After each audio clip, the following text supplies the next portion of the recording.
Hello, hello. Bonjour. Bonjour à Comment va tous. tout le Alors, monde? vous savez quoi? Je crois que it's time. C'est ça. Attention aux blagues, on va être censuré là. Ouais. Ah Bon, bah donc voilà, on en est. il est parti, Jérôme. C'est lui qui commence en plus. Et Jérôme revient.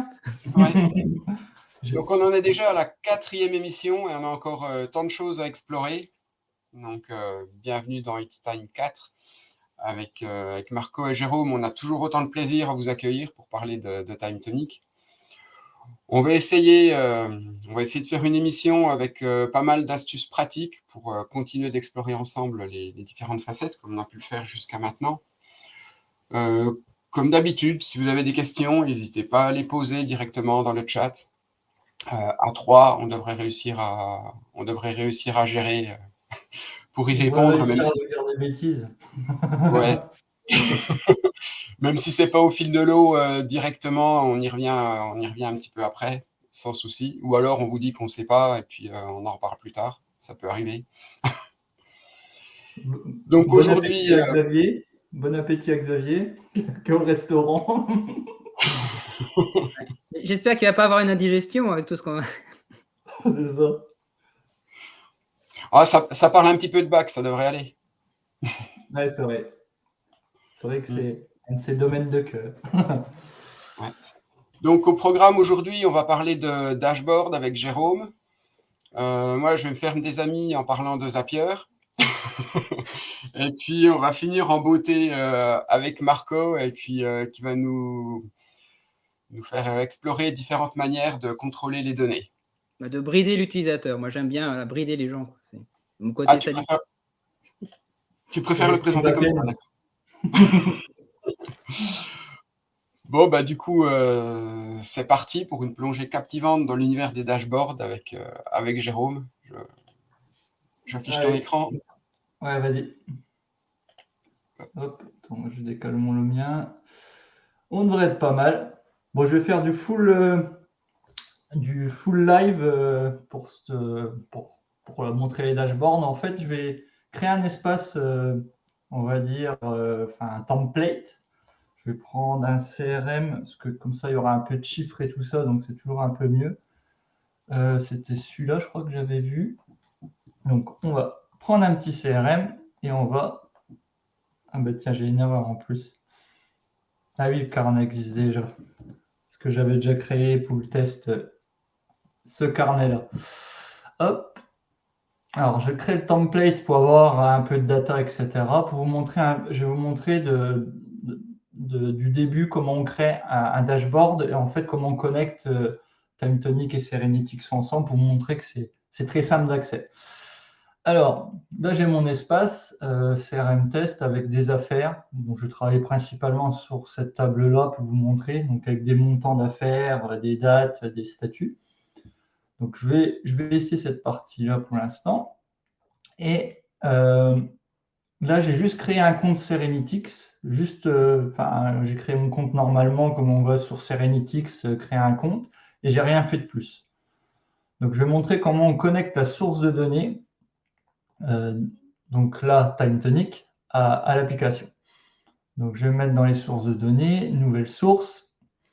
Donc il faut savoir que Serenitics, c'est un outil tierce. Donc il peut connecter aussi d'autres données, d'autres choses. Donc ça peut être une porte aussi pour d'autres choses. Mais là, je vais vous montrer vraiment l'intégration avec TimeTonic. Donc, mais on peut voir qu'il y a du SQL, il y a des systèmes de data warehouse internes à Serenitics. Il y a beaucoup d'autres services qui viennent en complément sur Serenitics. Donc, Serenitics, je vais prendre connecter une source TimeTonic. Et là, il me demande l'user ID et la key. En fait, ce que c'est qu'il va se connecter par API au service. Alors, TimeTonic, si je vais sous mon espace, mon ID, je peux le voir là. Toc. Je vais le prendre ici directement. Hop. Ça ira mieux. Là, je le copie, mon user ID. Et après, j'ai besoin d'une clé API. Bon, pour faire la clé API, jusqu'à aller dans Paramètres, dans la petite icône là, c'est une clé API qui est liée sur les différentes tables de l'espace au complet. Donc là, je vais la montrer, c'est pas dérangeant parce que c'est un espace où j'ai rien dessus et que je vais supprimer la clé après, mais bon, c'est pour vous montrer. Bon, c'est une chose quand même qui est confidentielle à la base qu'il ne faut pas trop montrer. À mon avis, je vais me faire toquer par Google, comme il y a eu d'autres qui, quand on fait des choses un peu limites, ben, ils n'aiment pas trop. Alors, la clé API, je vais l'appeler Serenitics pour que ça soit parlant. Donc, on va gérer les droits de cette clé API. On peut écrire, lire des données, lire des messages. Bon, là, il n'y a pas trop d'intérêt, mais je vais le laisser. Et il y a le mot de passe, c'est le mot de passe de l'espace. Il faut juste que je retrouve, moi, mon mot de passe, mais je dois l'avoir là. Voilà. Toc. Hop. Voilà. J'ai créé ma clé API, donc il a pris le nom. La clé, elle apparaît là. Je vais la copier et je vais ensuite la mettre dans l'espace key de Serenitics. Donc là, il me dit tout va bien. Ouf, j'ai pas eu de bug. Et il y a les différents espaces que j'ai sur mon espace de travail sur lequel je veux connecter mon workspace, lequel workspace je veux connecter. Donc c'est CRM test que j'ai créé là, juste avant. Et on va connecter une table. Donc chaque source, on va dire, c'est connecté par rapport à une table d'un carnet. Donc on peut en créer un certain nombre. Mais là, je vais me mettre sous la table affaires, on va dire, ce qui est le plus percutant pour mon exemple. Donc là, je choisis ma vue. On peut mettre une vue déjà filtrée s'il faudrait pour Serenitics, mais on peut mettre une vue où on voit tout, il n'y a pas de souci. Alors là, il y a des petites configurations, mettre la donnée en cache ou pas. On va dire que c'est plus de l'ordre de Serenitics. Je ne vais pas rentrer dans le détail, mais c'est juste pour dire que ça ne recharge pas à chaque fois la data dans l'outil Serenitics, mais là, il n'y a pas le besoin, donc on va laisser en live direct. On a déjà un aperçu des données, qu'il a réussi à charger tout par API, toutes les différentes entrées qu'il y a dans ma table. Donc là, on a déjà un aperçu des données, on voit ce qu'il y a dedans, etc. On peut aussi gérer des champs supplémentaires sur la partie Serenitics. Ils ont un système, je peux montrer par exemple une nouvelle valeur. Ils ont un système assez simple quand on prend le champ d'une colonne, et puis on peut faire des calculs, des opérateurs, etc. Donc il y a une doc qui est pas mal faite, où on peut déjà faire comment créer des nouvelles valeurs, faire des conditions, etc. Donc ça, c'est pas mal parce que s'il y a du traitement à faire, même si on peut le faire en time tonic, on va dire, mais s'il y a du traitement à faire uniquement sur la partie dashboard où il y a des datas entre différentes sources, etc., qu'on imaginerait pouvoir traiter, ben voilà, on peut faire des traitements uniquement dans Serenitics si on veut aussi. Donc, on a un espace documentation pour mettre les informations par rapport à la nouvelle colonne, etc. Donc, je vais le supprimer là, on n'a pas trop l'intérêt. Enfin, je vais la laisser, on verra qu'elle apparaîtra au pire. Après, il y a l'utilisation. Bon, après, on rentre dans les détails. Une API de Serenitics, il y a des systèmes pour gérer plusieurs sources, etc. Bon, ça, je ne vais pas rentrer dans le détail là, ce sera trop complexe. Donc, on a réglé notre source. Je vais lui donner un petit nom. Je vais lui mettre affaire CRM. Donc là, on va créer maintenant notre app. Alors, ce qu'ils appellent une app dans Serenitics, en gros, c'est un dashboard, mais comme le dashboard en Serenitics, il permet pas mal de choses, on peut limite appeler ça une petite app. Donc, en standard, il y a une page d'accueil qui est créée. Et dans cette page d'accueil, on va créer des apps. Donc, mon app, ça va être test, on va marquer live it's time. OK. Et là, il m'a créé un premier dashboard. Donc, pour expliquer un peu comment ça fonctionne dans Serenitics, on a des onglets au-dessus. Là, c'est tout ce qui est partie visuelle complète de l'app. On a une partie, la roue dentée, ça va être par rapport aux composants qu'on a sélectionnés, ça va être les options de paramétrage. Et là, on a des préférences, c'est pour aller dans on va dire, dans des fonctions un peu plus évoluées, d'éditeurs de style, de code CSS, etc. Il faut savoir que Serenitics, c'est un vrai outil de dashboard qui va très très loin. Même on peut rajouter du code, faire des fonctions Python. On peut aller très très loin dans l'utilisation. Je vais quand même regarder les questions. La vie est un choix permanent. Bonjour et merci tous live.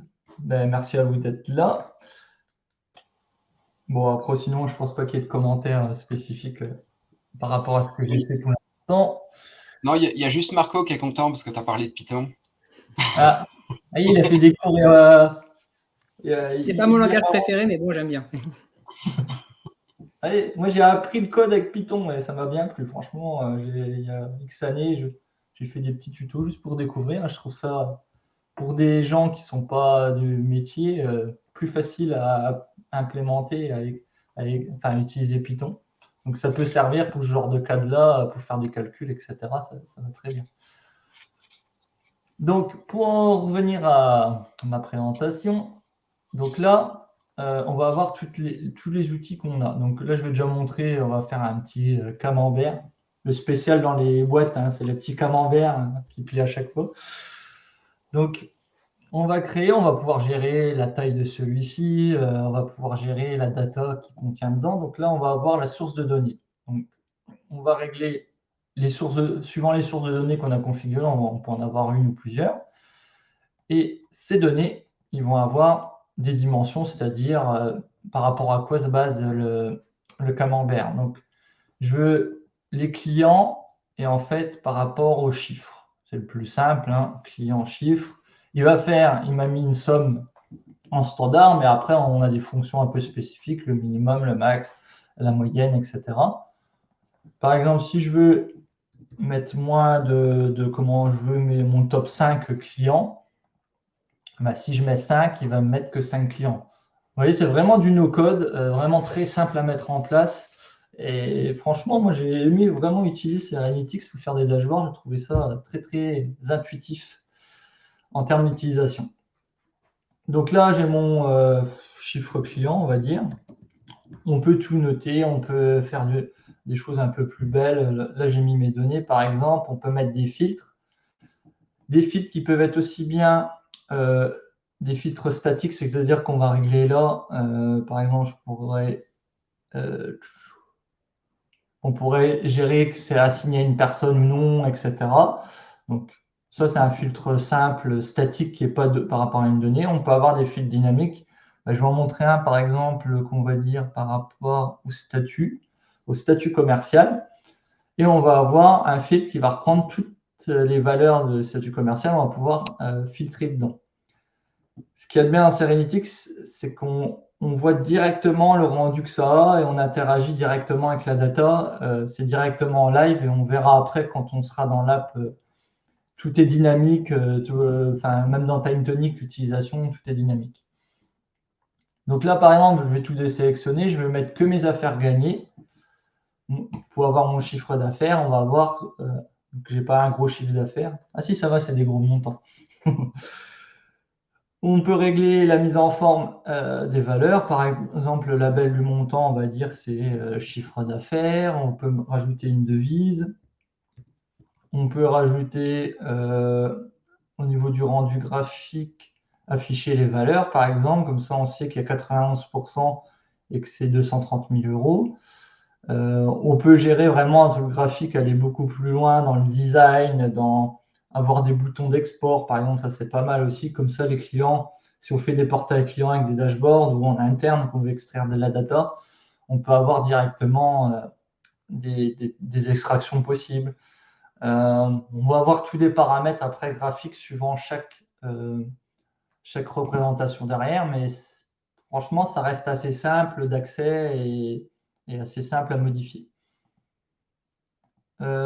Je vais montrer quelques autres. Il y a des camemberts, il y a tout ce qui est bar graph.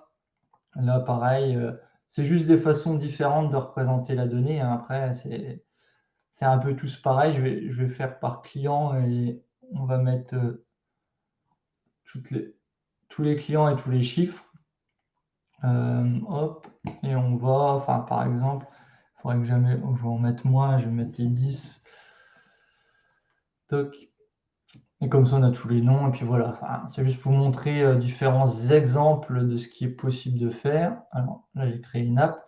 On a aussi la fonction des onglets. Par exemple, on veut avoir plusieurs pages suivant des domaines. Par exemple, là, je pourrais avoir ma partie suivi commercial et ma partie financière d'un côté. On pourrait créer différentes parties. Ce qui est pas mal aussi, c'est les filtres. Donc, on peut créer des filtres. Je vais faire comme ça. Toc. Hop. Ça pour vous montrer un peu que c'est du plug and play. On va avoir des filtres et je vais rajouter un filtre. On va dire, je veux que un filtre à différents choix suivant les affaires. Et en fait, je veux choisir sur l'ensemble des datas qui sont connectées à cette source que on va changer, tiens, la date peut-être. Ça peut être sympa ça. Il y a quoi comme date? Update, je sais pas si c'est top. Date de commande. Allez, on va choisir date de commande. Par exemple, si on voudrait mettre que ce qu'il y a eu cette semaine, là, il n'y aura peut-être rien. Hein, je ne sais même pas parce que le dashboard, je ne sais pas si le CRM il met toutes les stats. Par exemple, si je mets que cette année, eh ben, ça va me faire les filtres sur les différents éléments qu'il y a derrière la source. Donc, l'avantage de ça, c'est qu'on peut comme ça modifier, avoir des filtres suivant des dates, etc. Et on va pouvoir, ça modifie toute la data en fonction de ces dates-là. Donc, c'est directement interactif avec la donnée. On va avoir aussi des vues map, des KPI, des petits stats. Si on veut faire juste un chiffre en stats, je vais quand même montrer parce que ça c'est visuel. Et ça, on s'en sert souvent. Bon, je le fais à chaque fois sous chiffre, mais je ne sais pas si c'est ce qui est le plus pertinent, mais on va dire que c'est plus important. Donc là, on va avoir un indicateur, par exemple, du chiffre d'affaires global qui est sélectionné. Et pareil, c'est le filtre normalement. Si je fais les 30 derniers jours, hop, ouais, il va me sélectionner qu'une partie. Chiffre va être en fonction de la donnée des affaires. Donc, on peut mettre des titres, remettre de la couleur, mettre du CSS pour rendre ça un peu plus beau. On peut même faire des boutons, si je me souviens bien. On peut même faire des tables aussi. Enfin, je vais faire un petit bouton, juste pour vous montrer. Et les boutons, on va avoir des actions, par exemple, qui pourraient être de télécharger un fichier, d'ouvrir un lien, de même gérer du code directement dedans. Donc, on peut avoir aussi des jobs. Je vais montrer ensuite ce que ça peut faire, mais en gros, c'est des tâches qu'il y a derrière. Ça peut activer une tâche. Donc, ça va très, très loin en termes d'outils. Je vais montrer après sur un espace un truc un peu plus complet. Par la suite, j'avais fait pour un petit CRM basique, mais c'était juste pour montrer un cas plus concret. Je vais finir la présentation de tout ce qui existe, on va dire qui est le plus parlant. Bon, il y a des cartes, il y a des boutons, il y a des filtres. Après, il y a pas mal d'autres vues, on laissera fouiller. Au niveau des filtres et tout ça, il y a des filtres un peu plus avancés qu'on peut régler. Je vais parler des jobs un peu parce que ça peut être intéressant. Là, on peut faire un système de jobs, ça va être des tâches en fait qu'on peut déclencher par un bouton ou par une récurrence. Et par exemple, je vais dire, je vais envoyer un email, envoyer mail CA.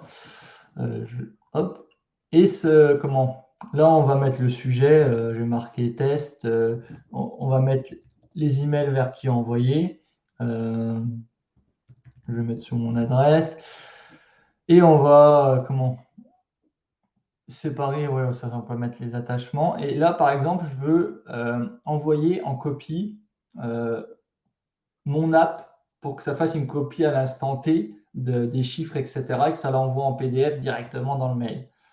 Et là, en fait, ça va tout configurer tout seul et on va choisir, par exemple, toutes les semaines. Puis on va le mettre en route tous les lundis à telle heure, tous les lundis à 8 heures. Et comme ça va nous envoyer un email avec avec la copie à l'instant T des datas. Donc pour du suivi commercial, pour pas mal d'autres choses, même pour l'envoi des clients de certaines stats, c'est des choses qui peuvent être faites directement dans Serenitics. Toc, je suis à combien là? Ouais, il me reste encore un peu de temps, je pense. Après, là, les flows, ça, c'est des choses, c'est plus parce que l'outil peut servir un peu de centralisation, différentes données, etc. Donc, ça permet de voir un peu le flot de circulation et des traitements. Mais bon, voilà, je ne vais pas rentrer dans ce détail-là. Donc là, maintenant, je vais montrer comment mon app, je la mets sur TimeTonic. Donc, que je me souviens déjà comment je faisais. Oui, voilà, c'est là. Il y a l'option de partage.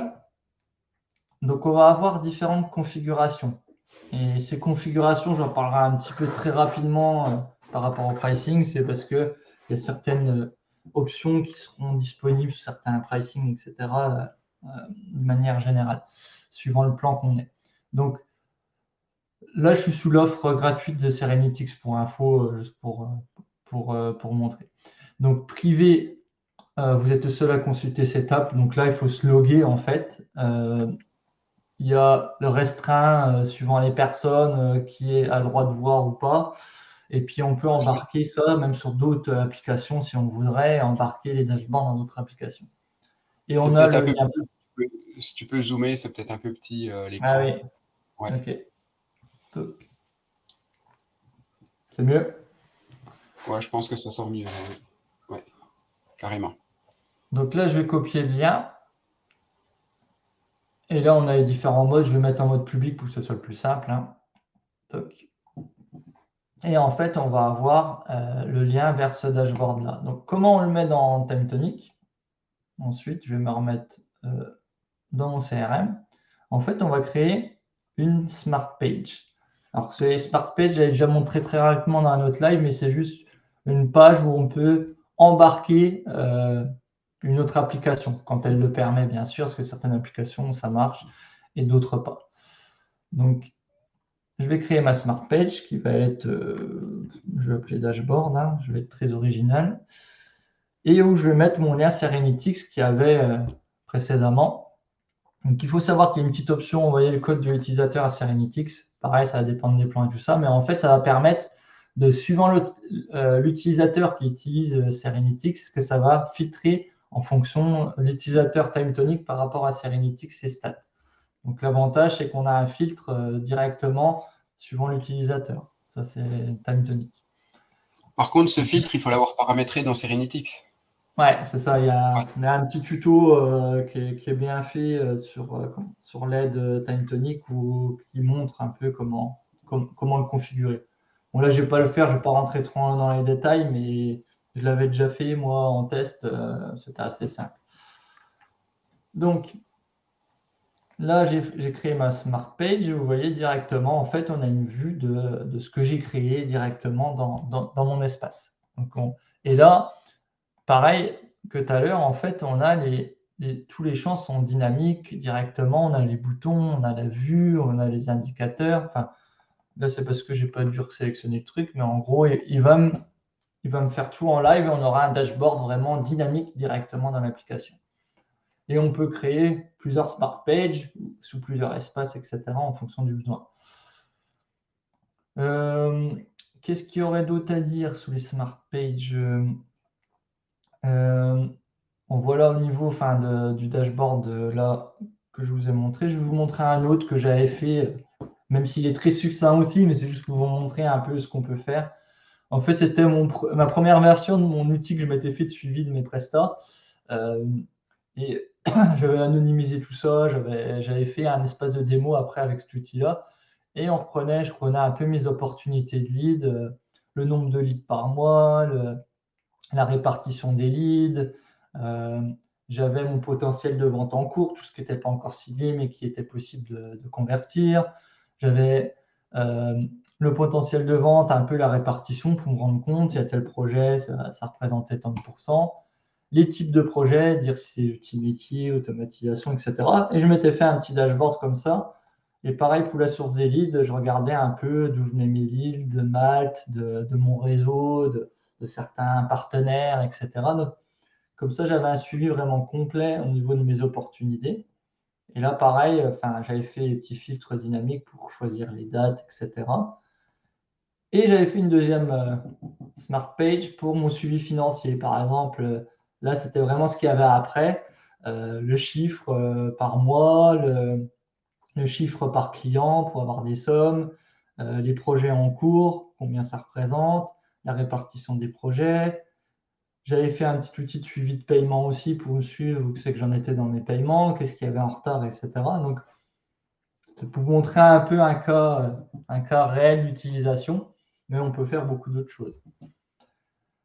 Je ne sais pas s'il y a eu des questions. Non, pas spécialement. Donc, Non, j'en ai pas vu. Alors, est-ce qu'il y a des timides qui n'osent pas? Bon, voilà, on va dire au niveau de l'application. Après, il y a un tarif, juste pour expliquer très succinctement, parce qu'il faudra rentrer un peu dans les détails, mais au niveau de la tarification. Donc, TimeTonic, et on peut utiliser Serenitix en version gratuite, parce que Serenitix se permet déjà. Si je prends le tarif, non, c'était pas là. Hop. Je suis mis sous. Ah oui, parce que j'ai ouvert ça. Attendez, hop, voilà.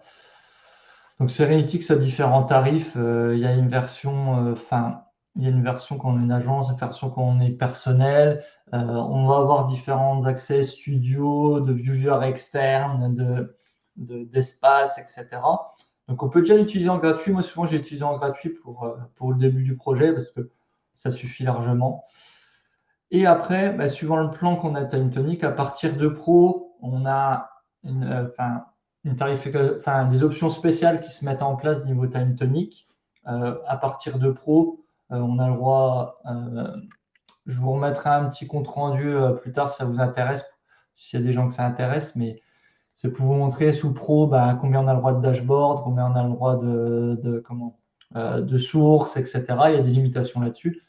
Et après, il y a une offre aussi en business qui permet d'aller beaucoup plus loin et d'être un peu plus libre au niveau du nombre illimité au niveau dashboard, illimité au niveau des apps. qui a les views, qui ont pu mettre des utilisateurs TimeTonic qui ont accès à l'extérieur, etc. Enfin voilà.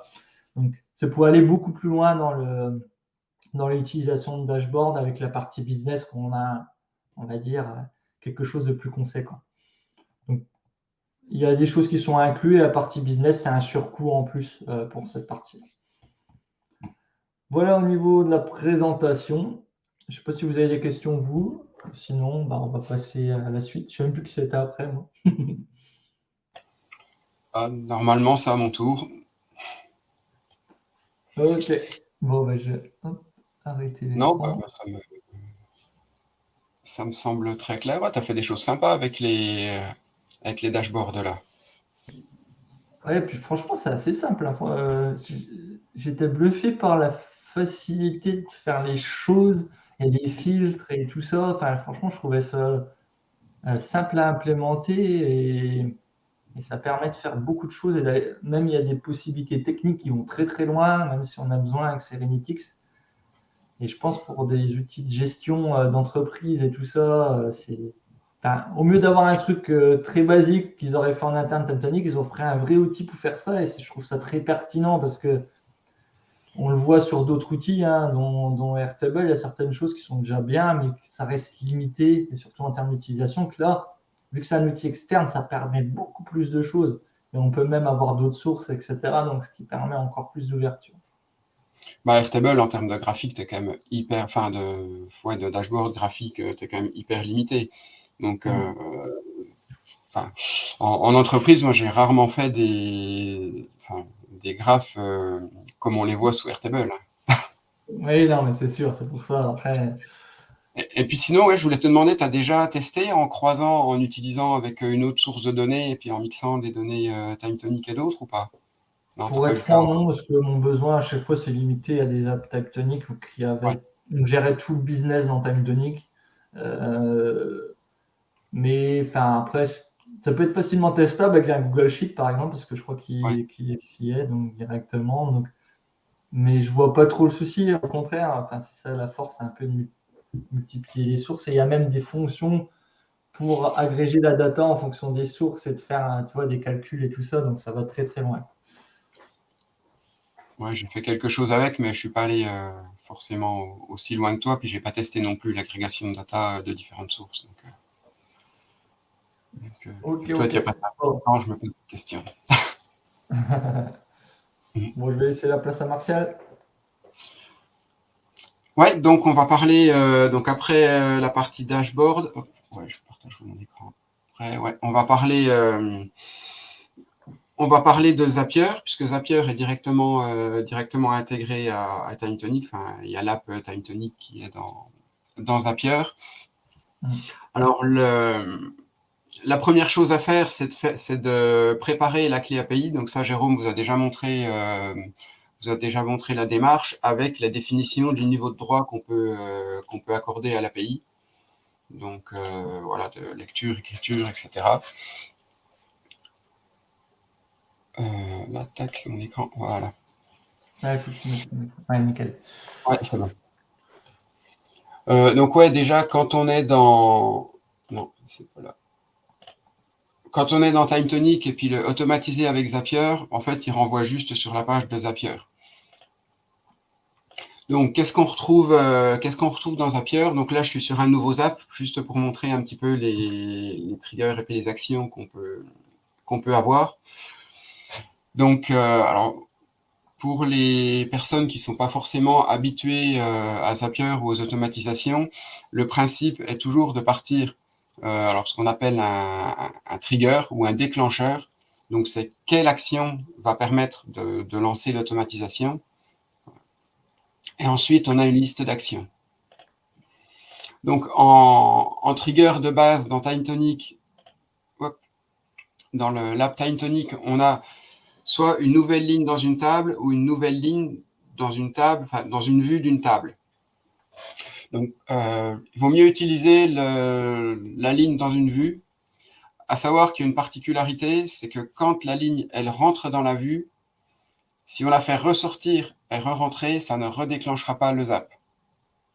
Bon, ça, Donc là, on se fait souvent piéger, on n'y pense plus. Et puis, donc c'est un fonctionnement normal. Ensuite, dans les actions qui sont possibles, donc on peut rechercher une ligne, un enregistrement en fonction de critères. Et on peut créer une ligne ou updater une ligne qu'on aura éventuellement préalablement recherchée.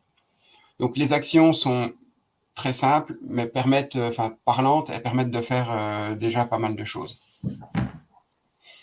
Quand on connecte le compte à TimeTonic, hop, alors là, attendez, changement de compte, c'est où? Account, voilà. Je vais faire. Ouais, du coup, là, vous voyez pas la fenêtre, elle ne s'affiche pas.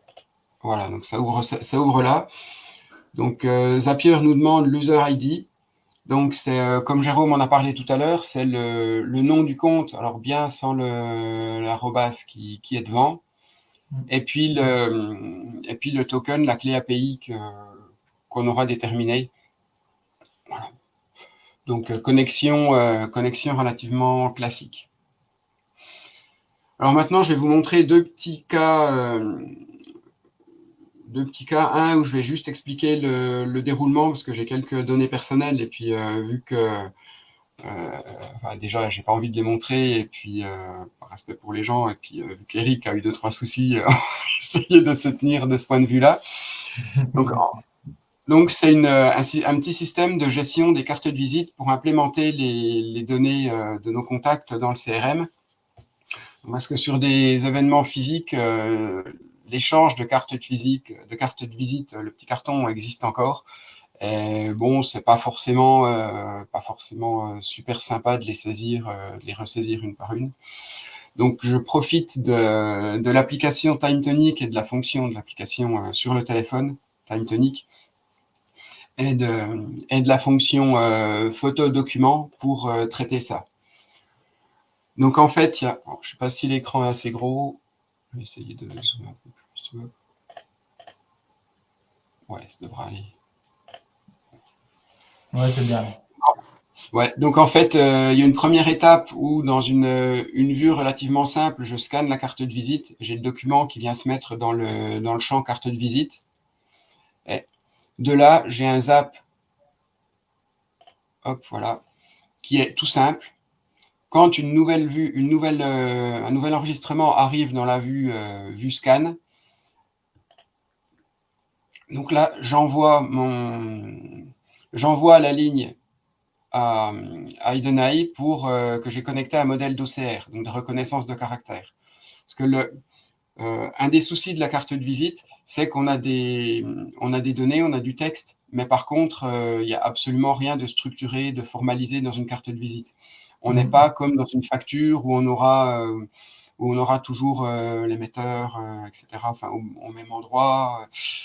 Et du coup, c'est des formats qui sont assez difficiles à analyser. Donc, pour ça, j'y vais en 2 étapes.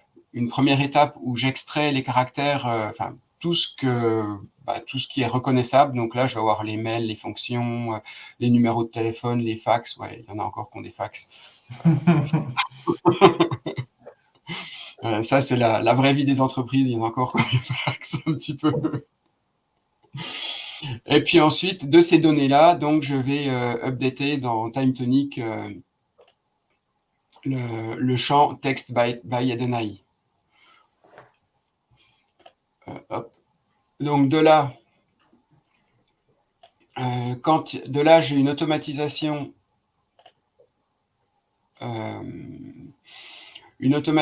TimeTonic en interne. Du coup, je n'ai pas besoin de sortir d'aller par Zapier. J'aurais très bien pu le faire via Zapier aussi, mais ça marchait très bien. Ou quand j'ai le champ text by Idenai qui se remplit, l'enregistrement passe dans validation info, et quand il passe dans validation info, je vais poser la question à ChatGPT pour m'extraire le nom, le mail, le téléphone portable, la fonction, etc. Alors, et là, du coup, c'est l'étape où je passe de données non structurées à données structurées. Par contre, ça reste du ChatGPT. Alors, le cas de Jérôme, là, est un excellent exemple. On me dit souvent ça. Puisque du coup, on voit que ça redonne, ça marche pas. À part le mail, le prénom est pas bon. Voilà. Donc, j'ai la possibilité de retoucher ces informations et ensuite, je change le statut pour passer le statut à envoyer vers les contacts une fois que j'ai manuellement vérifié les informations. S'il n'y a rien à retoucher, j'envoie les infos directement. Sinon, je retouche ce qui ne va pas. Et puis là, du coup, ça passe dans le transfert vers les contacts. Voilà, donc c'est un premier cas où j'utilise Zapier de manière très simple, juste avec une étape, c'est pour faire sortir la donnée, l'analyser et la faire revenir dans TimeTonic. J'ai un autre cas qui est plus un cas, du coup c'est celui-là, voilà. T'as donné des chaleurs à Marco, il est obligé de se déshabiller. Ouais, ça. Ah, je sais, quand on parle de Zapier, Non, mais attends, maintenant on peut gérer les erreurs dans Zapier, ça devient utilisable hein, presque. Il faut faire attention. Presque. Non, je plaisante. Non, par contre, pour le coup, effectivement, ce genre d'opération est faisable avec Make. Par contre, vu qu'il y a le module TimeTonic qui existe déjà dans Zapier pour faire des opérations toutes simples, si on n'a pas besoin forcément de traitements complexes, etc., et qu'on n'est pas un utilisateur très avancé avec du Make ou pour envoyer des webhooks, etc.,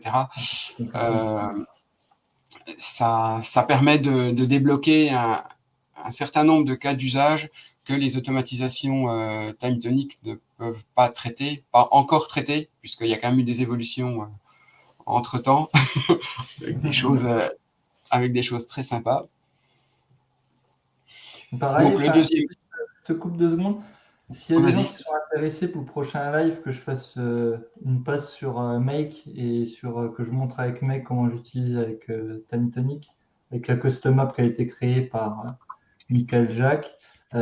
Si ça intéresse les gens, n'hésitez pas à me le dire. Et puis, ça pourra être un des sujets prochainement de faire une petite démo de comment j'utilise Make avec TimeTonic. Je pense même que ce serait intéressant et dans la suite logique de ce que je présente là. Comme ça, ouais, c'est sûr. On passe d'un niveau... voilà.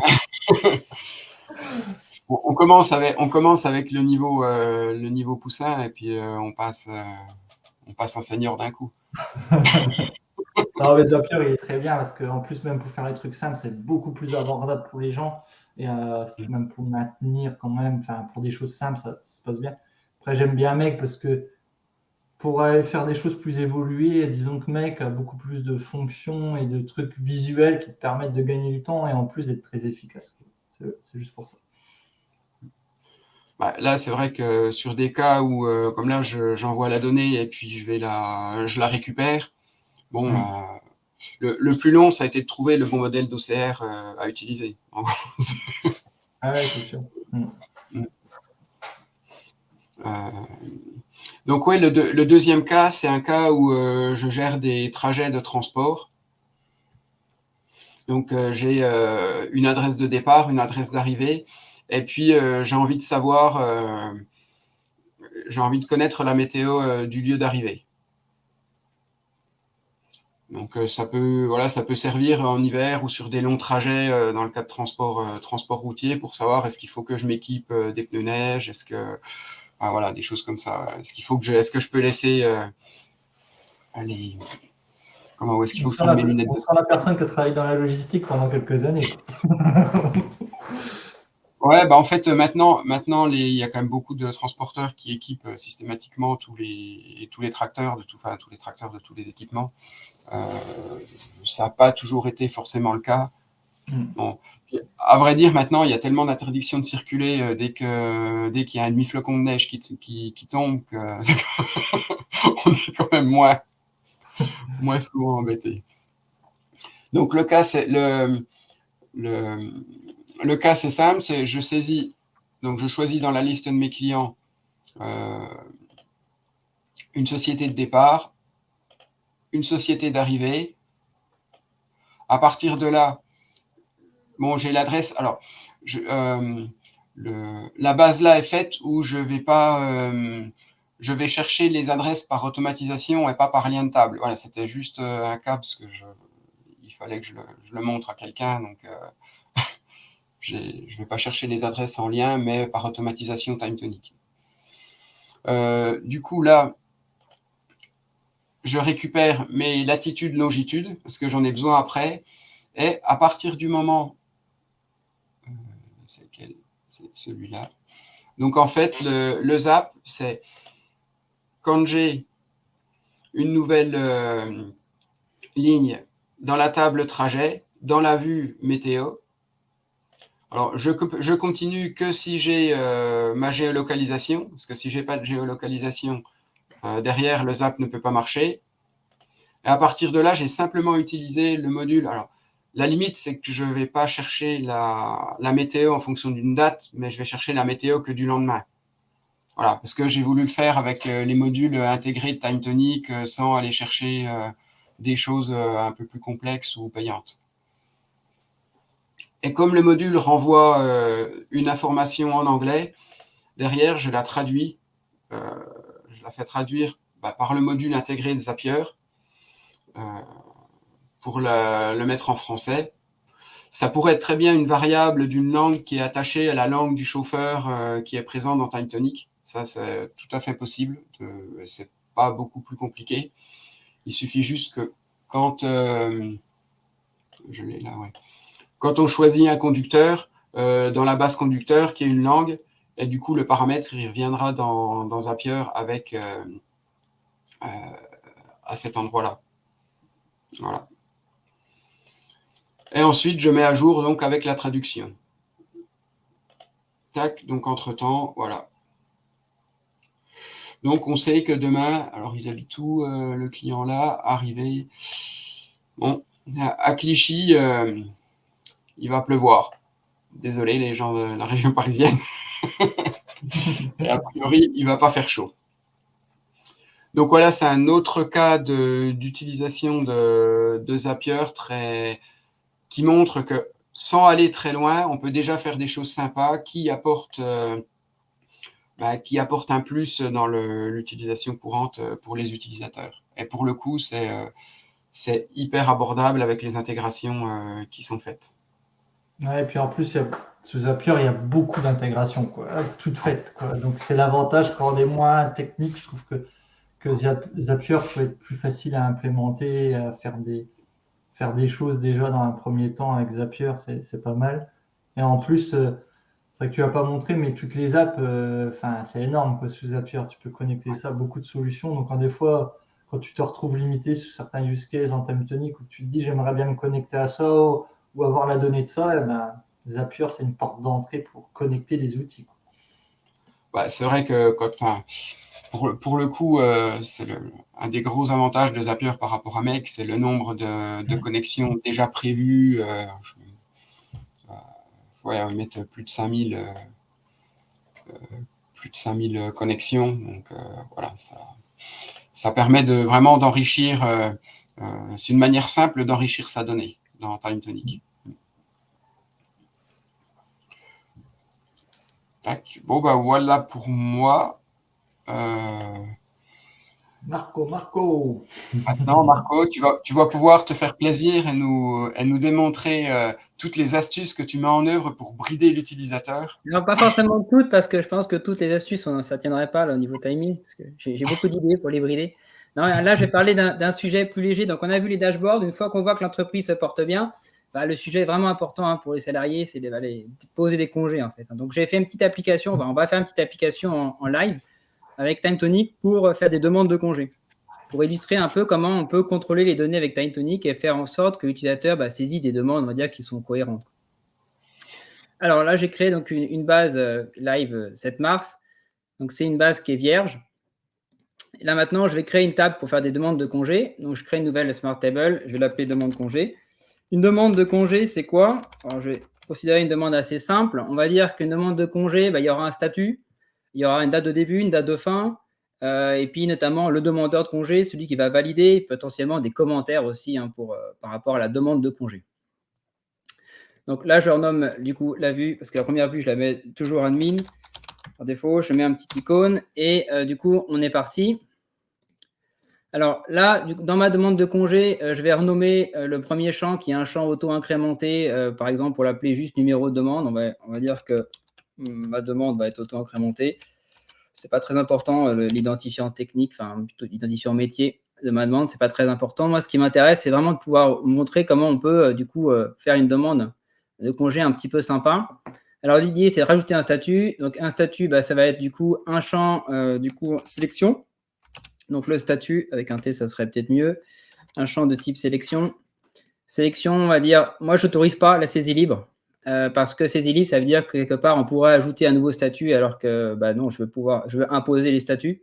Donc, je n'autorise pas la saisie libre. On va pouvoir faire, par exemple, une nouvelle demande. Ça va être le statut, du coup, par défaut. On peut ajouter, du coup, un statut où la demande va être acceptée.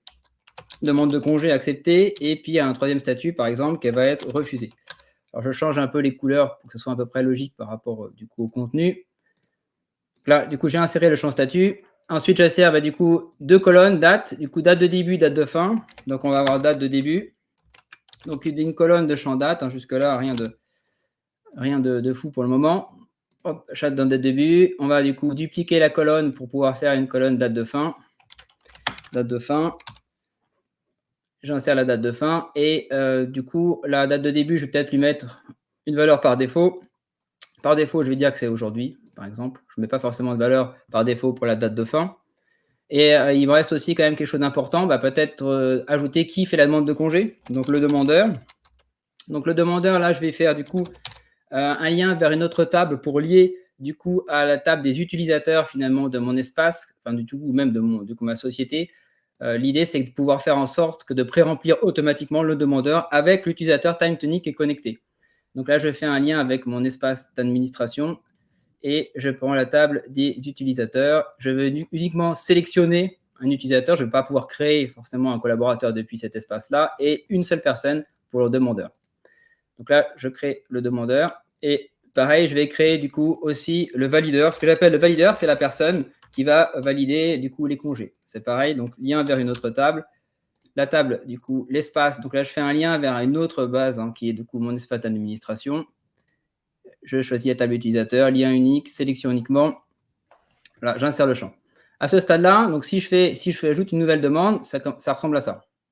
Donc là, j'ai pas mal d'infos qui ne sont pas forcément des infos pertinentes, notamment description, created on. Donc, je vais arranger un petit peu ça.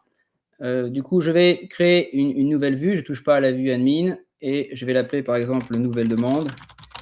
Et dans cette vue-là, je vais masquer certains champs et modifier le comportement de certains champs. Alors moi, je suis de ceux qui détestent que le champ statut soit modifiable. Donc par exemple, le champ statut, pour moi, il faut qu'il soit en lecture seule et qu'il soit par exemple modifié par rapport aux actions de l'utilisateur. Celui qui va valider les congés, il aura 2 boutons, accepter et refuser. En fonction de ça, par exemple, le statut sera automatiquement mis à jour. Donc si je vais faire ça, je vais le mettre en champ lecture seule. Alors, qu'est-ce que je vais mettre en champ lecture seule ? Le champ statut, je ne veux pas qu'il soit modifiable. Dans tous les cas, il sera en lecture seule. Il y a des champs que je veux aussi masquer. Donc, je les rends invisibles, simplement. Les champs update, je les rends invisibles aussi. Comment, je les rends invisibles. Pareil, la personne qui fait le demandeur, je vais dire que ça va être celui qui fait la demande. Forcément, c'est celui qui est connecté. Je ne veux pas que ça soit modifiable. Je ne vais pas faire une demande de congé pour quelqu'un d'autre. Ça serait peut-être même dangereux. Le valideur, c'est pareil. Je ne laisse pas le choix. Donc là, si je fais ça, maintenant, si je change, quand je crée une demande, alors le statut, il est non modifiable. Il n'a pas de valeur par défaut. Je vais lui en mettre une. Mais en tout cas, dans tous les cas, il sera non modifiable, uniquement modifiable via des automatisations, finalement, quand la demande sera acceptée ou refusée.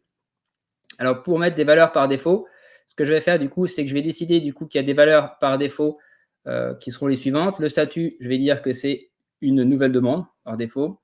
Je vais, du coup, préciser que le valideur, ça sera une personne, entre guillemets, en dur. J'aurais pu faire un lien entre une personne et son supérieur hiérarchique, mais là, je vais aller plus vite par rapport à ça. Et juste la personne qui est demandeur, je vais lui mettre que sa valeur par défaut, cette fois-ci, ça va être l'utilisateur connecté à TimeTonic. Si je fais ce changement, maintenant, quand je crée une demande de congé, là, j'ai un statut, nouvelle demande, je ne peux pas le changer. J'ai le demandeur, du coup, qui est moi, puisque je suis connecté. Je peux changer l'affichage, d'ailleurs, pour avoir quelque chose de plus compact. Ça ne sert peut-être à rien d'avoir quelque chose de trop grand. Et là, j'ai encore le champ description. Donc, à ce stade-là, moi, quand je fais une demande, je peux la faire que pour moi. Je ne peux pas changer la demande et je ne peux pas changer le valideur non plus. Maintenant, quand je fais une demande de congé, j'ai envie qu'il y ait certaines données qui soient forcément renseignées. Quand je fais une demande, je veux une date de début, je veux une date de fin et je veux un valideur. Donc, je peux, dans TimeTonic, dire, voilà, ces 3 champs-là vont être des champs obligatoires. Impossible de créer une demande si ces champs-là ne sont pas renseignés. Pour faire ça, du coup, je vais sur les colonnes en question. Je vais du coup cliquer sur modifier et dans avancer, je vais dire c'est obligatoire. Il faut une date de début. De même, il faut du coup une date de fin. On va rendre ça obligatoire aussi. Et il faut bien sûr aussi un demandeur. Il sera pré-renseigné, mais rien ne m'empêche de dire que c'est aussi obligatoire. Donc là, du coup, ça me permet de bloquer l'utilisateur s'il veut créer une demande, évidemment, pour laquelle les données obligatoires ne sont pas renseignées. Maintenant, quand je crée une demande de congé, je peux aussi peut-être ajouter un champ qui sera peut-être commentaire valideur, pour dire j'ai besoin de congé parce que je suis fatigué, etc. Peu importe, blabla. Commentaire valideur. Et ce qui va être intéressant aussi, c'est potentiellement d'avoir aussi un commentaire pour alors, commentaire valideur, c'est celui qui va valider la demande, plutôt commentaire demande, on va dire. Commentaire, je suis parti trop vite. Commentaire demande de congé. Donc, le commentaire demande de congé, demande, ça, c'est celle que je vais faire au moment où je fais ma demande. Je vais prendre un texte multiligne, par exemple. Et le commentaire valideur, je vais prendre un texte multiligne aussi. Donc, le commentaire valideur, moi, ce que j'aimerais, en fait, c'est que le commentaire soit dynamiquement affiché que si, par exemple, l'état de ma demande de congé est accepté ou refusé. Ce n'est pas la peine d'afficher le champ ici. Le champ commentaire valideur, ce n'est pas la peine de l'afficher, d'une part, parce que je ne suis pas à ce stade-là, je n'ai pas encore validé. Et d'autre part, je n'aurais pas envie de pouvoir, moi d'ailleurs, même si je l'affichais, de pouvoir le modifier. Il y a 2 choses différentes. Mais premièrement, je vais dire je ne veux pas le voir.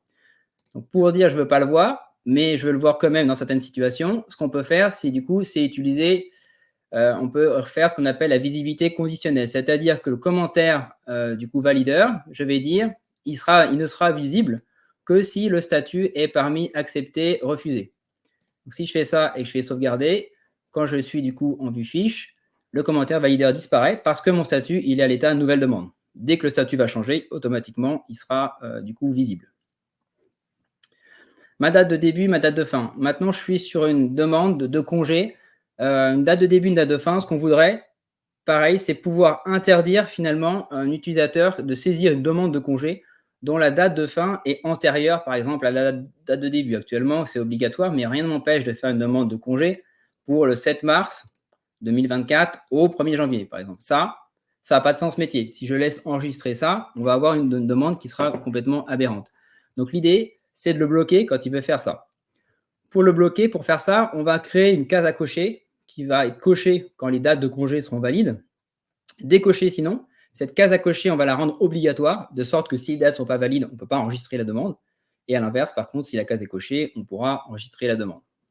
Alors, pour faire ça, déjà, je vais ajouter donc une colonne calculée par rapport à la date de début, date de fin. Je vais ajouter une colonne qui sera, par exemple, le delta entre les dates, le delta date.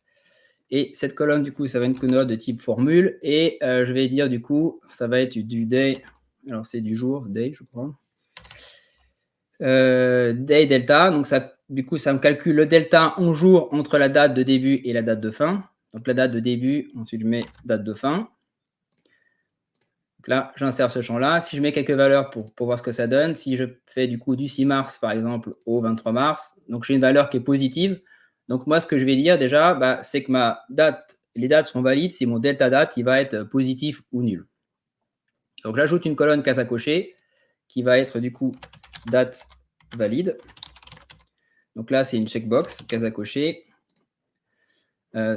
J'insère le champ. Alors, cette case à cocher, je vais la rendre obligatoire, de sorte que du coup, si elle n'est pas cochée, on ne peut pas enregistrer la demande de congé. Elle va être obligatoire, mais elle ne sera pas modifiable directement, évidemment. Il ne faut pas que l'utilisateur puisse passer outre, qu'il puisse saisir des dates qui ne sont pas cohérentes et qu'il puisse cocher la case pour dire, en fait, ces dates sont valides. Donc, pour faire ça, je la rends obligatoire, déjà, d'une part, et tout de suite, donc, dans la nouvelle demande, plutôt dans cette vue-là, je vais la rajouter. Je vais mettre, du coup, date valide. Je vais la rajouter. Elle sera en lecture seule. Et voilà, donc ça c'est bon. Je sauvegarde avec la vue et du coup, elle est bien obligatoire. Maintenant, pour qu'elle soit bien enseignée en fonction des valeurs là, je vais créer une automatisation directement avec TimeTonic. Le déclencheur, ça va être une modification date de début ou date de fin. Et dès que j'ai modifié un des deux champs, je recalcule finalement, je saisis ma valeur dans ma case à cocher. Donc ça va être date de début ou date de fin. Donc là, si lorsque des débuts ou date de fin sont modifiés, que la condition, ça va être par exemple si mon delta date, il est inférieur strictement à 0, ça veut dire que j'ai des dates du coup qui ne sont pas valides. Donc dans l'action, ce que je vais faire, c'est que je vais dans mon champ date valide, je vais du coup mettre la valeur false. Et sinon, je vais écrire que ma date, elle est valide. Ça veut dire que la date de fin est bien supérieure à la date de début. Donc je mets true dans la valeur date valide. C'est marrant parce que moi j'utilise 1 et 0, mais c'est vrai que je n'avais jamais testé avec Flash, j'avais dû tester avec une majuscule, ça n'avait pas marché. Ah oui, non, je ne sais pas. Oui, non, mais j'ai mis comme ça, mais c'est vrai que. Alors, donc validation date. Validation maintenant date. Hop. Donc là, si je sauvegarde, normalement mon automatisation est bonne. Donc là, si je crée une nouvelle demande de congé cette fois-ci, et j'essaye de faire une demande, on va dire, qui est pourrie. Alors déjà, ce que je peux voir, c'est que date valide, évidemment, il est affiché, mais je ne peux pas le modifier. Et si j'essaie de faire une demande du 7 mars, par exemple, au 3 janvier, qui n'a pas de sens, là, dans ce cas-là, on voit que le champ date, il me dit qu'il est requis parce qu'il n'est pas coché. Et en bas, j'ai l'information que certains champs requis sont manquants ou erronés. Donc, je ne pourrais pas enregistrer ma demande parce que ma date de fin, elle n'est pas valide. Et puis, à l'inverse, si ma date de fin, je prends une grande période de congé, là, je suis fatigué, on va dire, hop, voilà. Automatiquement, c'est possible, date est valide, je peux sauvegarder et enregistrer. Donc là, j'ai fait un contrôle de données qui m'assure que la date de fin est bien supérieure à la date de début. Alors, je peux faire des contrôles métiers, on va dire, plus élaborés. C'est un exemple assez simple, peut-être parlant. J'espère que c'est parlant. En tout cas, voilà, je peux contrôler quand même ça assez finement, finalement, mes données. Qu'est-ce que je peux faire aussi pour contrôler mes données qu'est-ce qu'il me dit? C'est... Alors, je regarde un peu les commentaires, parce que Vive Zapier, qui c'est qui a dit Vive Zapier non, non, mais en plus, juste blague à part par rapport à Zapier, maintenant qu'ils peuvent gérer les erreurs, pour moi, c'était vraiment bloquant. Ça, le fait de ne pas gérer les erreurs, je n'ai pas regardé Zapier avec ça. Mais c'est vrai que maintenant qu'ils peuvent gérer les erreurs, je trouve que ça peut vraiment avoir plus de sens aussi. Hein. Même si j'aime bien Mec ou NBTN, mais bref, blague à part. Du coup, alors, j'en étais où? Oui, je disais, oui. Maintenant, ce que j'aimerais aussi faire, c'est bloquer l'utilisateur s'il y a un petit malin qui essaye, par exemple, de faire 2 demandes de congé identiques, par exemple. Voilà, pour faire ça, je peux utiliser finalement la notion de clé dans TimeTonic. Et je peux dire, qu'est-ce qui va identifier une demande de congé? Je ne veux pas qu'il y ait 2 demandes identiques, de sorte qu'il y ait la même date de début et la même date de fin pour le même demandeur. Donc, du coup, pour faire ça, je peux dire, sur ma date de début, je vais la modifier et je vais dire que ma date de début compose la clé unique, au sens que ça va du coup être bloquant. Alors, si je mets que la même date de début, évidemment, il faut que j'aille plus loin, parce que dans ce cas-là, 2 personnes ne pourront pas poser leur congé en même temps. Alors, si c'est ce que je veux faire, c'est possible, mais là, ce n'est pas l'objectif ici. Hein. C'est vraiment d'empêcher 2 demandes identiques. Donc, je mets ça sur la date de début. Je mets ça sur la date de fin aussi. Hop, voilà. Et là, il faut aussi que je rajoute le demandeur, parce que sinon, 2 personnes ne pourront pas prendre exactement la même plage de congé. Je rajoute ça sur le demandeur, hop, compose la clé unique. Donc maintenant, c'est en place. Donc là, j'ai fait déjà une demande pour moi du 6 mars au 23 mars. Donc je vais essayer de recréer la même demande donc, du 6 mars au 23 mars. Donc là, la date de début, j'ai dit que c'était le 6 mars. Et c'était 23 mars, la date de demande? Je crois, bizarre. Voilà, 23 mars, il m'a enlevé ma date et il m'a affiché en bas votre modification a créé un doublon. Je ne sais pas si c'est assez gros. Hein. Vous voyez bien, peut-être. Voilà. Votre modification a créé un doublon, elle a été annulée. Donc ça veut dire, évidemment, je ne peux pas faire 2 fois exactement la même demande. C'est un moyen, en fait, d'éviter finalement les doublons. Qu'est-ce que je voulais dire d'autre qui peut être intéressant? Ah oui, alors, du coup, donc là, le fait de commentaire valideur, ça j'ai montré, ça ne sera pas forcément affiché. Ce qui peut être bien aussi, je peux ajouter aussi des boutons d'action, par exemple, si je veux qu'on puisse valider ou non la demande. Et c'est pareil, ces boutons, je pourrais bien sûr les rendre visibles que pour une certaine personne ou que dans un contexte différent. Et évidemment, je pourrais aussi, même s'ils étaient visibles, les rendre désactivés parce que je ne suis pas le valideur. Il n'y a que le valideur qui peut faire ça. Si je veux faire une action, par exemple, si je veux rendre un champ disponible que pour le valideur, le commentaire valideur, je ne sais plus ce que j'avais mis ici. Est-ce que j'ai mis restreindre l'accès. Alors non, c'est pas ça que j'avais mis. Je voulais faire une visibilité conditionnelle. Alors ça, le commentaire valideur, j'ai dit, OK, il est visible que si le statut, la demande, elle est acceptée ou refusée, mais en plus, peut-être que j'ai envie de le rendre visible que par le valideur. Bon, là, ça n'a pas forcément de sens. Qu'est-ce qui pourrait être intéressant de rendre visible par le valideur? Ajoutons plutôt un bouton. On va ajouter un bouton, valider demande. Bon, ça sera la même chose pour refuser, hein, évidemment, valider demande. On va considérer que je suis sympa. Je fais que valider les demandes de congé. Donc, je transforme en bouton ma case à cocher et je l'appelle valider demande. Voilà, cette case à cocher, elle est là, valider demande, et je peux dire, en fait, ce champ-là, de toute façon, il a une lecture seule conditionnelle. Autrement dit, il va être en lecture seule pour celui qui ne valide pas la demande. Donc là, du coup, la lecture seule, ça va être si le valideur n'est pas, si l'identifiant TimeTonic, en fait, ne contient pas le valideur, du coup, le bouton va être grisé. Hop, valider la demande. Qu'est-ce que je vais faire? Modifier. Je me suis trompé là-dedans. Visibilité lecture conditionnelle. Le valideur ne contient pas. J'ai dit contient l'identifiant, ça ne contient pas. Bon, après, ça dépend de. Voilà. Donc là, je ne suis pas le valideur de ma demande de congé. Donc effectivement, le bouton, de toute façon, il ne va rien faire. Il est désactivé. Et pareil, je pourrais ne pas le rendre visible, ce qui fait qu'avec le même écran, suivant que je suis le valideur ou pas, j'ouvre la même demande et en fonction de ça, j'ai le bouton ou pas, et le bouton est disponible en fonction. Qu'est-ce qu'on peut montrer d'autre? Si, par exemple, on a envie qu'une personne puisse ajouter des demandes, mais qu'elle ne puisse pas voir les demandes de congé, parce que là, potentiellement, je vois toutes les demandes de congé, je n'ai pas envie de voir les demandes de tout le monde, je peux du coup forcer le mode recherche, c'est-à-dire qu'en fait, en faisant le mode recherche, je ne vois plus aucune donnée des demandes de congé, je peux en créer une nouvelle, je pourrais éventuellement rechercher ma demande, mais après, si je me débrouille pour que dans mes paramètres de recherche, je recherche que par rapport à une certaine colonne bien précise, calculée, de sorte que cet identifiant soit un peu complexe à trouver, quelque part, il n'y a que celui qui a fait la demande qui pourrait la retrouver. Et du coup, ça permet de masquer les demandes qui sont faites, par exemple. Mais par contre, je peux quand même retrouver des demandes. Qu'est-ce que j'avais prévu de montrer d'autre aussi? Je pense que. Alors, qu'est-ce qu'on peut faire aussi pour bloquer? Je peux aussi, du coup, bloquer la suppression. Je peux considérer que pour cette vue-là, les utilisateurs n'ont pas le droit de supprimer les éléments. Donc, je peux faire, du coup, un blocage de suppression. Je peux bloquer l'ajout d'enregistrement dans la vue. Voilà, je suis le PDG, j'ai envie que mes collaborateurs ne puissent plus saisir de demande de congé. Donc, je bloque tout, ils ne peuvent plus saisir aucune demande. Voilà, ce n'est pas intéressant dans l'exemple que j'ai donné, mais voilà, on peut bloquer aussi, on peut bloquer ces choses-là. On peut aussi bloquer les paramétrages des vues, suivant ce qu'on veut faire. Alors, on a un certain nombre d'actions. En tout cas, je trouve que tout ce qui est lecture seule, déjà, lecture seule, conditionnelle surtout, c'est ça qui est le plus puissant, lecture seule conditionnelle, champ obligatoire et du coup, visibilité aussi conditionnelle, c'est quand même assez puissant parce que du coup, on peut s'adapter assez vite au contexte et on peut aller assez loin comme ça. Du coup. J'avais eu une information de Jean-Michel, je n'ai pas encore testé, mais je trouvais ça intéressant, c'est quand les champs obligatoires, s'ils ne sont pas visibles, ça ne prend pas en compte, ça ne crée pas d'erreur. Donc, on peut jouer aussi avec ça, afficher champ ou non, si obligatoire dans telles conditions, quoi. Ah, tu parles de la lecture seule conditionnelle qui bloque le fait qu'on puisse créer un champ, c'est ça? Alors, oui. Non? Ou on ne parle pas de la même chose?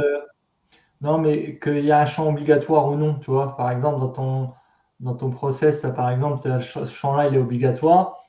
Oui. Mais s'il n'est pas affiché, tu vois, tu pourras quand même ajouter si tu veux, quoi. Donc, alors oui, ce champ obligatoire, pour le coup, si on veut que ça marche, dans mon exemple, il faut qu'il soit affiché, ouais. C'est ça. Ouais. Mais s'il n'est pas affiché, je jouer avec ça parce que moi, j'avais des clients, par exemple, qui avaient deux process différents dans la même table, c'est-à-dire c'était en gros des missions de tel type ou des missions de tel type, et il fallait que je rende des champs obligatoires dans un cas ou dans l'autre, en fait. Et j'ai joué avec les champs conditionnels pour rendre obligatoire dans tel mode, il y avait ceux-là qui étaient obligatoires, et dans l'autre mode, il y avait ceux-là qui étaient obligatoires. Ouais, c'est vrai que ça peut te faire un obligatoire dynamique, quoi. Là, clairement. Je n'ai pas parlé plus que ça, mais aussi, on peut aussi, sur certains champs, alors si j'ajoute par exemple un champ de texte simple, un champ, une seule ligne texte, par exemple, je l'appelais test, je n'ai pas forcément d'idée. On en avait parlé l'autre fois, mais on peut aussi, du coup, contrôler les données en mettant, du coup, une regex. C'est-à-dire que, imaginons, je dois saisir une plaque d'immatriculation, je peux mettre une regex, une chaîne de caractères un peu spéciale qui va me dire le champ que doit saisir l'utilisateur, la valeur doit être obligatoirement, par exemple, 2 lettres, 3 chiffres et 2 lettres en majuscule, par exemple. Donc ça peut vraiment permettre de contrôler de manière fine et de valider uniquement des données qui ont un sens métier, quoi. Et pour éviter toujours d'amener des données qui sont un peu pourries en base, quoi, quelque part. C'est vraiment ça. Ça, c'est super parce que souvent des champs, par exemple, c'est un numéro de facture de tel truc et on sait que c'est toujours 14 chiffres. Si on met ça, au moins, ça valide. Parce que moi, j'avais beaucoup de clients où il y avait des erreurs et ça leur posait des gros soucis derrière pour retrouver après réellement le truc. Dans d'autres outils que je ne citerai pas, en général, des fois, il y en a qui mettent un petit encart pour dire attention, saisissez bien la plaque d'immatriculation sous la forme clam. Mais quelque part, l'expérience montre qu'il ne faut jamais faire confiance à l'utilisateur. Voilà, donc c'est pas parce qu'on lui dit de pas faire ça qu'il peut très bien faire autrement, quoi. Soit volontairement, soit involontairement. En général, c'est plutôt l'inverse.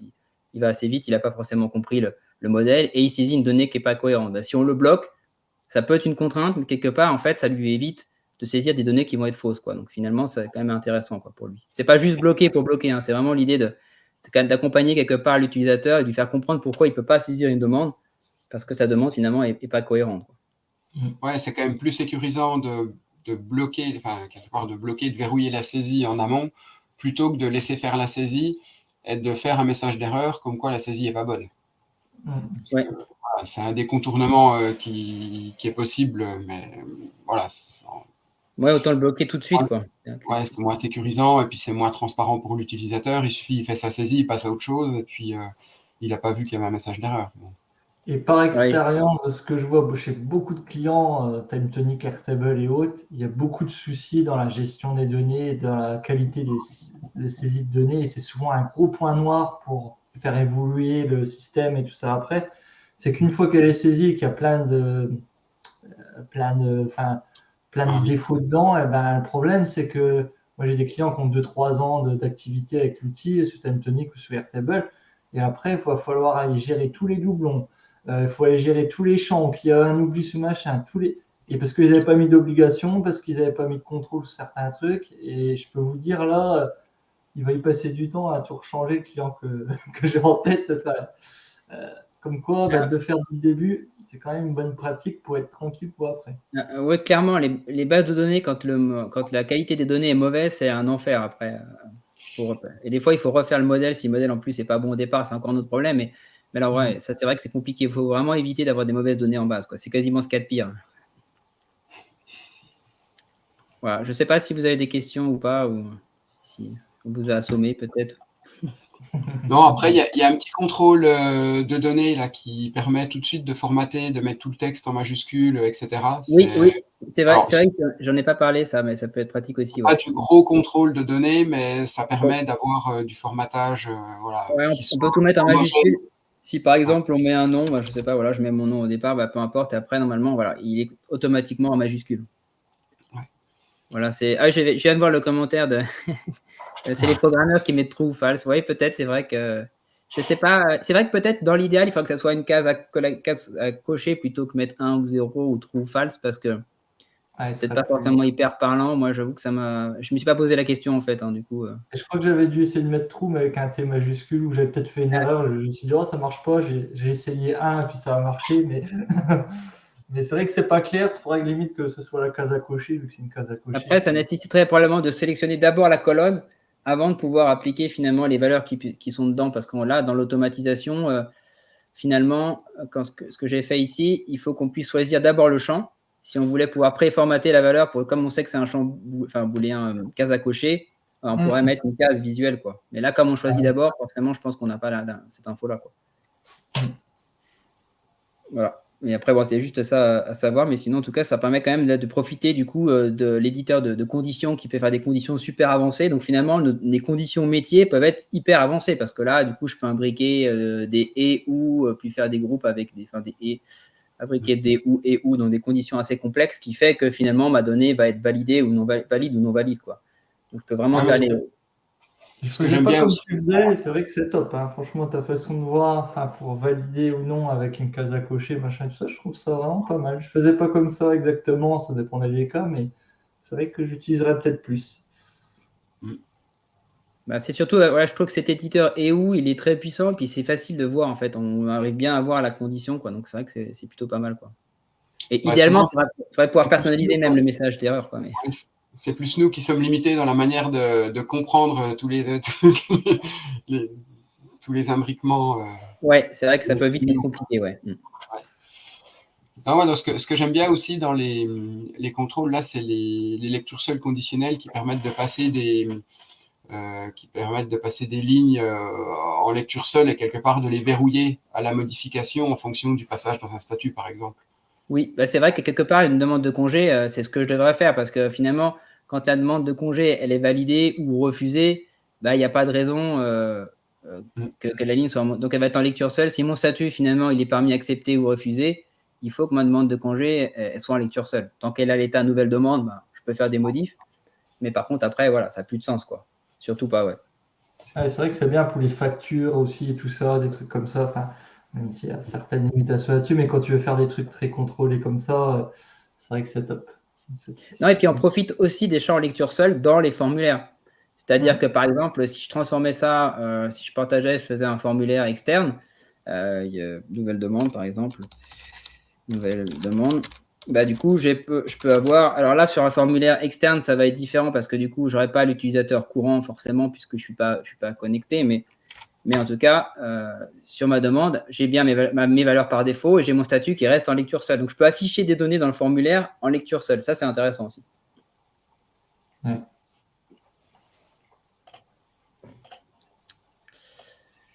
Voilà. Bah, je ne sais pas s'il n'y a pas d'autres questions. Oh, bah, on a une fois de plus, on a encore bien débordé.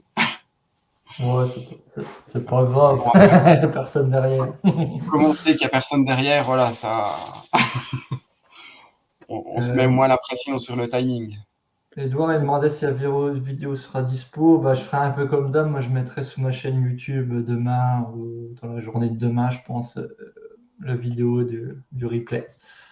Et elle est automatique maintenant sur nos codes France aussi. Je ne sais même plus si c'est automatique ou pas, si c'est déjà mis en place. Je ne sais pas. Mais en tout cas, bah, je le mettrai sur ma chaîne YouTube. Je crois qu'Edouard, il l'a déjà, donc il n'y aura pas de souci. Ouais.